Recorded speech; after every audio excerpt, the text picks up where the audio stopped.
Continuando con nuestra capacitación entonces en carcinoma de cervix, vamos a tocar en este espacio tres temas sencillos. Los factores de riesgo que tienen que ver pues con el CA de cervix. Vamos a manejar un concepto sencillo de signos y síntomas y otro elemento que es importante que tengamos en cuenta es lo relacionado con tamización.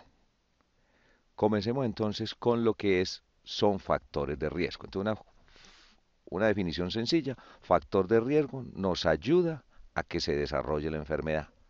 Entonces, en la diapositiva vemos que hay unas que están subrayadas, donde hablamos de la infección por virus del papiloma, el tabaquismo y la multiparidad y anticonceptivos. Esos que están resaltados es lo que prácticamente todos los autores dicen que tienen que ver o que son factores de riesgo relacionados directamente con el cáncer de cuello uterino. Vamos por partes. Infección por virus del papiloma humano. Entonces, papiloma, condiloma, verrugas son términos que hemos oído y frecuentemente se manejan en la parte asistencial en el sector salud. Entonces, ¿qué queremos resaltar? Y nos vamos a ayudar de la siguiente diapositiva. Entonces, en lo relacionado con infección por virus del papiloma humano, vamos a ver que hay virus del papiloma humano de bajo riesgo y de alto riesgo. Entonces, esos números que nos aparecen son como están categorizados. Hay más de 100 especies de virus del papiloma humano. Entonces, estamos diciendo, el virus del papiloma humano, aquellos categorizados como números 6 y 11 y otros de bajo riesgo, entonces son aquellos que nos dan o nos causan el condiloma acuminado, nos generan la verruga. Esa infección puede ser pasajera, esa infección se trata, esa infección regresa. Pero al otro lado estamos mostrando que hay infección con virus numerados como de alto riesgo. Vamos a mencionar el 16 y el 18 y otros que también son de alto riesgo. Pero ¿qué queremos hacer en esta comparación? Entonces, aquellos de alto riesgo pueden generar una infección pasajera y los categorizamos NIC1, NIC2. Ahora detallamos qué es eso de NIC1 y NIC2 como hemos venido hablando. Y pueden regresar, pueden desaparecer. O la infección puede volverse persistente y esos virus se malignizan, generan daño y se vuelve un cáncer invasor.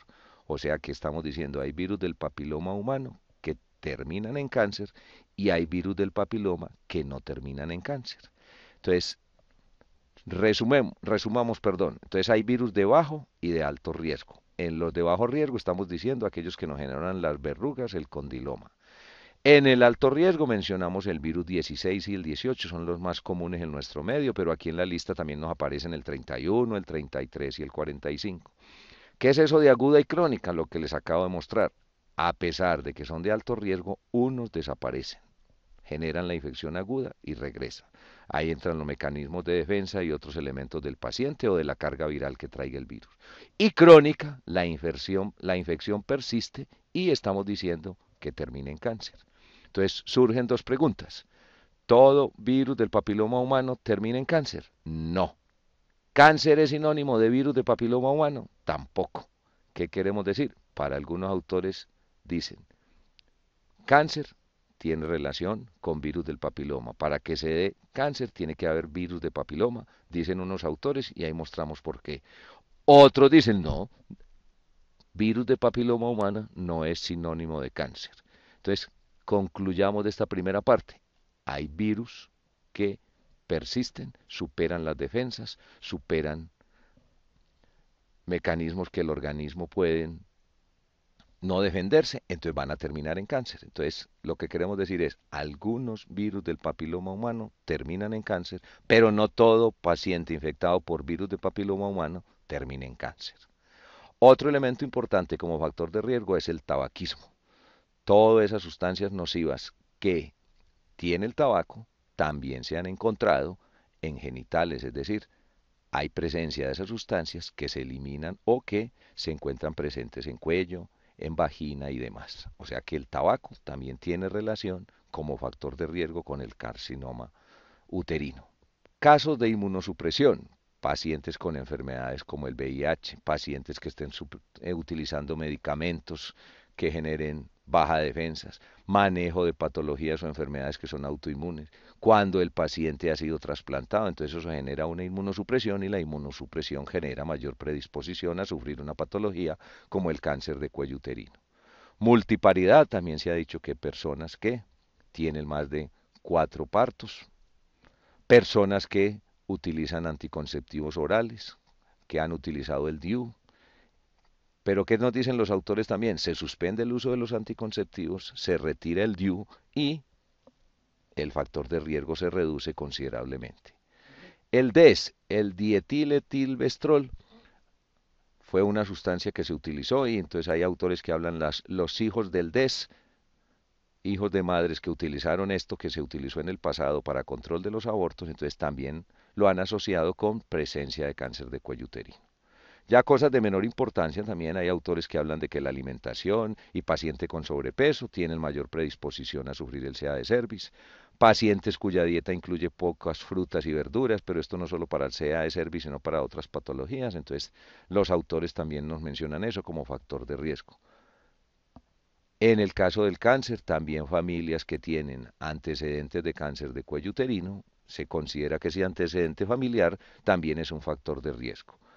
Anotamos por último, porque algunos autores lo resaltan también, la infección por clamidia, pero no solo por clamidia, también sabemos que el herpes y hoy hay otro tipo de virus y bacterias que se presentan en el aparato genital femenino, entonces nos pueden generar irritación, nos pueden generar factores de riesgo para la presencia del carcinoma de cuello uterino.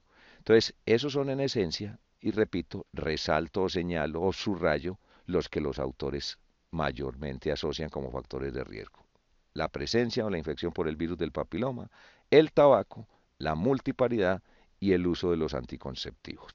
Vamos a mencionar brevemente también el concepto de signos y síntomas en el carcinoma de cuello uterino. Entonces, una primer frasecita que nos debe quedar claro. En etapa temprana y en precánceres usualmente no se presentan síntomas. Vuelve al cuento, hay un periodo de latencia de hasta 10 años, ya lo habíamos mencionado y lo vamos a seguir mencionando. O sea que esa es la etapa en la que tenemos que buscarlo, en la presencia de precánceres, y para eso nos van a ayudar la citología que la vamos a tocar más adelante. Los síntomas comienzan cuando un precáncer se torna invasivo y crece hacia el tejido adyacente. Repitamos, habíamos dicho, los cánceres se presentan en la zona de transformación. ¿Qué es esa zona de transformación? Cambio de células, de escamosas a glandulares.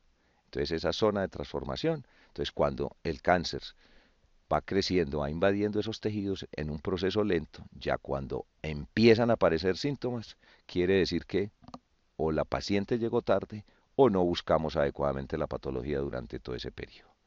Como síntomas específicos y no siempre, o más que específicos, que se asocian con el cáncer de cuello uterino, sangrado vaginal anormal, pero recordemos que un sangrado vaginal anormal también es signo y síntoma de otras cosas, pero en el cáncer se da.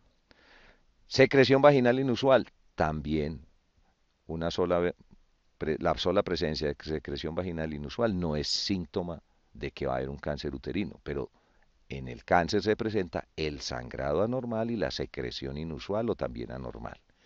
Y otro elemento que también es importante, el dolor durante las relaciones sexuales. ¿Por qué ponemos coito vaginal? Es decir, cuando hay relación sexual con coito vaginal, hay dolor en esa área. Ah, pero también habíamos dicho que la inflamación, la enfermedad inflamatoria pélvica puede ser esto. También puede ser un síntoma de esa patología, sí. Pero cuando vamos sumando todo esto, el sangrado anormal, la secreción anormal, más el dolor durante las relaciones, ya esto nos lleva o nos hace pensar que no podemos descartar la presencia del cáncer de cuello uterino. Entonces, como recomendación y manejo de promoción y prevención, no esperar a que aparezcan los síntomas, invitar a que nuestras usuarias se hagan la realización o se realicen regularmente las pruebas. ¿Cuáles son las pruebas? La citología en esencia, como vamos a tocarla más adelante. Como parte final de esta otra aparte dentro de la capacitación en cáncer, entonces vamos a mencionar brevemente el concepto de tamización. Entonces, Otros hablan de cribaje, pero entonces es más común en nuestro medio tamización. Entonces, ¿qué es eso? Tamizar, ¿qué es? Es utilizar o buscar, como decimos ahí, buscar y encontrar portadores de una enfermedad. Pero portadores de una enfermedad de qué? Que tenga alta incidencia y genere mortalidad también. Pero entonces se utiliza en quién? En población asintomática. Es decir, población que no ha tenido presencia de esa patología, entonces utilizamos la tamización para buscarla. Entonces, en el caso que nos atañe, cáncer de cuello uterino, entonces, ¿qué pretendemos con esa tamización? Detectar las lesiones precancerosas.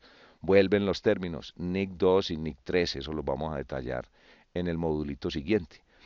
Carcinomas invasores tempranos para disminuir la mortalidad. O sea que la esencia de la tamización es buscar, pero buscar en el momento que la podamos tratar adecuadamente. Entonces, insistimos, la citología es una herramienta muy importante. Entonces, debemos captar todas las mujeres desde temprana edad. En Colombia, para cuello uterino, se ha definido que se utiliza la tamización en mujeres desde los 21 hasta los 69 años.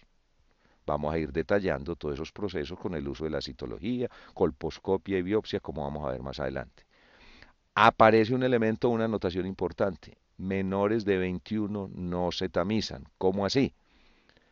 Hoy en día, con el inicio de relaciones sexuales a temprana edad, la presencia, como decíamos ahora, del virus del papiloma, es muy probable que tengamos contacto con virus de papiloma. Pero hemos dicho, muchos de esos virus del papiloma, el paciente lo resuelve solo. Es decir, regresa, desaparece.